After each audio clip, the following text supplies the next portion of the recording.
നമ്മുടെ നാട്ടിലെ സാധാരണക്കാർക്ക് എന്നും വിശ്വസിക്കാൻ പറ്റിയ ഒരിടമാണ് പോസ്റ്റ് ഓഫീസ്.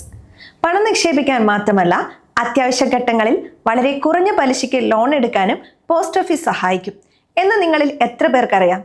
ബാങ്കുകളിൽ കയറിയിറങ്ങി മടുക്കുന്നവർക്കും വലിയ പലിശ പേടിക്കുന്നവർക്കുമുള്ള ഏറ്റവും മികച്ച വഴിയാണിത്.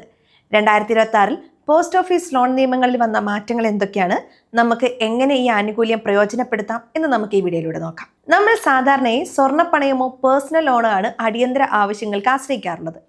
എന്നാൽ നിങ്ങളുടെ പേരിലോ കുട്ടികളുടെ പേരിലോ പോസ്റ്റ് ഓഫീസിൽ ഒരു സമ്പാദ്യ പദ്ധതി ഉണ്ടെങ്കിൽ അത് ജാമ്യം വെച്ച് നിങ്ങൾക്ക് ലോൺ എടുക്കാം. ഇതിനെ loan against post office savings എന്ന് വിളിക്കുന്നു. പ്രധാനമായും 3 പദ്ധതികളിലാണ് ഈ സൗകര്യം കൂടുതലായി ആളുകൾ ഉപയോഗിക്കുന്നത്. 1 RD, 2 PPF, 3 NSC. ആദ്യം നമുക്ക് RD അഥവാ റെക്കറിംഗ് ഡെപ്പോസിറ്റിനെ കുറിച്ച് നോക്കാം. മാസാമാസം ചെറിയ തുക മാറ്റിവെക്കുന്നവർക്ക് ഏറ്റവും പ്രിയപ്പെട്ട പദ്ധതിയാണിത്.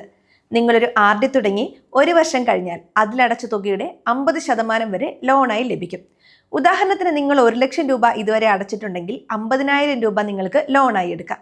ഇതിന്റെ പ്രത്യേകത എന്താണെന്ന് വെച്ചാൽ, നിങ്ങൾ അടച്ചുകൊണ്ടിരിക്കുന്ന RD നിക്ഷേപം അവിടെ തന്നെ ഉണ്ടാകും, അതിന് പലിശയും ലഭിക്കും. ലോൺ തുകയ്ക്ക് നിങ്ങൾ നൽകേണ്ട പലിശ എന്നത് RDക്ക് ലഭിക്കുന്ന പലിശയേക്കാൾ വെറും 2% മാത്രം കൂടുതലായിരിക്കും. 2026-ൽ RD പലിശ 6.7% ആണെങ്കിൽ ലോണിന് നിങ്ങൾ ഏകദേശം 8.7% പലിശ നൽകിയാൽ മതി. ഇത് ബാങ്കിലെ പേഴ്സണൽ ലോണിനേക്കാൾ എത്രയോ കുറവാണെന്ന് നമുക്ക് ചിന്തിച്ചു നോക്കാം. അടുത്തത് PPF ആണ്. ദീർഘകാല നിക്ഷേപം ആഗ്രഹിക്കുന്നവർക്കുള്ളതാണ് ഇത്. PPF തുടങ്ങി 3-ാം വർഷം മുതൽ നിങ്ങൾക്ക് ലോണിന് അപേക്ഷിക്കാം. നിങ്ങളുടെ അക്കൗണ്ടിലുള്ള തുകയുടെ 25% വരെയാണ് ലോൺ ലഭിക്കുക. PPF ലോണിന്റെ ഏറ്റവും വലിയ മെച്ചം ഇതിന്റെ പലിശ നിരക്കാണ്. വെറും 1% മാത്രമാണ് അധിക പലിശ ഈടാക്കുന്നത്. അതായത് നിങ്ങളുടെ നിക്ഷേപത്തിന് 7.1% പലിശ കിട്ടുന്നുണ്ടെങ്കിൽ ലോണിന് നിങ്ങൾ 8.1% പലിശ നൽകിയാൽ മതി. ഇത് തിരിച്ചടയ്ക്കാൻ 36 മാസം വരെ സമയം ലഭിക്കും. എന്നാൽ ഒരു കാര്യം ശ്രദ്ധിക്കണം, ഒരു ലോൺ എടുത്തു തീർക്കാതെ അടുത്ത ലോൺ PPF-ൽ നിന്ന് എടുക്കാൻ സാധിക്കില്ല. ഇനി നാഷണൽ സേവിംഗ് സർട്ടിഫിക്കറ്റ് ഉള്ളവരുടെ കാര്യം നോക്കാം. ഇത് സാധാരണയായി ബാങ്കുകളിൽ ജാമ്യം വെച്ചാണ് ലോൺ എടുക്കാറുള്ളത്. നിങ്ങളുടെ NSC സർട്ടിഫിക്കറ്റ് പോസ്റ്റ് ഓഫീസിൽ പണയം വെച്ച് നിങ്ങൾക്ക് ലോൺ എടുക്കാം. ഇതിന് കൃത്യമായ ഒരു തുക എന്ന് പറയാൻ പറ്റില്ല. സർട്ടിഫിക്കറ്റിന്റെ മൂല്യത്തിനനുസരിച്ച് ബാങ്കുകളോ പോസ്റ്റ് ഓഫീസോ ലോൺ അനുവദിക്കും. ലോൺ എടുക്കാൻ എന്തൊക്കെ രേഖകൾ വേണമെന്ന് നമുക്ക് നോക്കാം. വലിയ നൂലാമാലകൾ ഒന്നുമില്ല. നിങ്ങളുടെ original passbook, Aadhaar card, pan card, പിന്നെ ലോണിനുള്ള അപേക്ഷാ ഫോം എന്നിവ മാത്രം മതി. അക്ഷയ കേന്ദ്രങ്ങൾ വഴിയോ അല്ലെങ്കിൽ നേരിട്ട് പോസ്റ്റ് ഓഫീസിൽ പോയോ ഇത് ചെയ്യാം. ലോൺ തുക നേരിട്ട് നിങ്ങളുടെ സേവിങ്സ് അക്കൗണ്ടിലേക്ക് വരും. ഒരിക്കലും നിങ്ങളുടെ OTP നമ്പറോ പാസ്വേഡോ ലോൺ ശരിയാക്കി തരാം എന്ന് പറയുന്നവർക്ക് നൽകരുത്. പോസ്റ്റ് ഓഫീസ് ഉദ്യോഗസ്ഥർ ഫോണിലൂടെ ഇത്തരം വിവരങ്ങൾ ചോദിക്കില്ല. അത്തരമൊരു കോൾ വന്നാൽ അടുത്തുള്ള പോസ്റ്റ് ഓഫീസിനെ ബന്ധപ്പെടണം. തിരിച്ചടവിന്റെ കാര്യത്തിലും വലിയ സൗകര്യമുണ്ട്.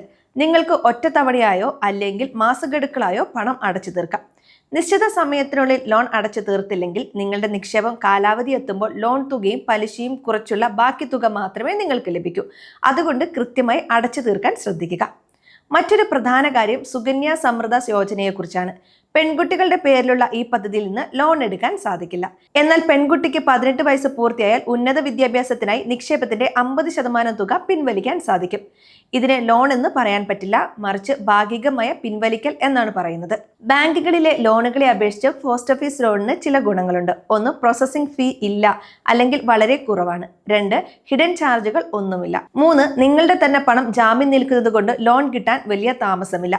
സിബിൽ സ്കോർ കുറവാണെങ്കിലും ഇവിടെ ലോൺ കിട്ടാൻ പ്രയാസമില്ല. 2026-ൽ ഡിജിറ്റൽ ബാങ്കിംഗ് ശക്തമായതോടെ India post payment bank app വഴി പലർക്കും ലോൺ വിവരങ്ങൾ അറിയാൻ സാധിക്കുന്നതാണ്. എങ്കിലും ലോൺ അപേക്ഷകൾ നേരിട്ട് പോസ്റ്റ് ഓഫീസിൽ നൽകുന്നതാണ് ഏറ്റവും സുരക്ഷിതം. ഓരോ 3 മാസം കൂടുമ്പോഴും പലിശ നിരക്കുകളിൽ മാറ്റം വരാൻ സാധ്യതയുണ്ട്. അതുകൊണ്ട് ലോൺ എടുക്കുന്നതിന് തൊട്ടു മുൻപ് നിലവിലെ നിരക്ക് എത്രയാണെന്ന് നിങ്ങളുടെ പോസ്റ്റ് മാസ്റ്ററോട് ചോദിച്ച് മനസ്സിലാക്കുക. നമ്മുടെ സമ്പാദ്യം നമ്മുടെ ആവശ്യങ്ങൾക്ക് തന്നെ ഉപകരിക്കുമ്പോഴാണ് അതിന് മൂല്യമുണ്ടാകുന്നത്.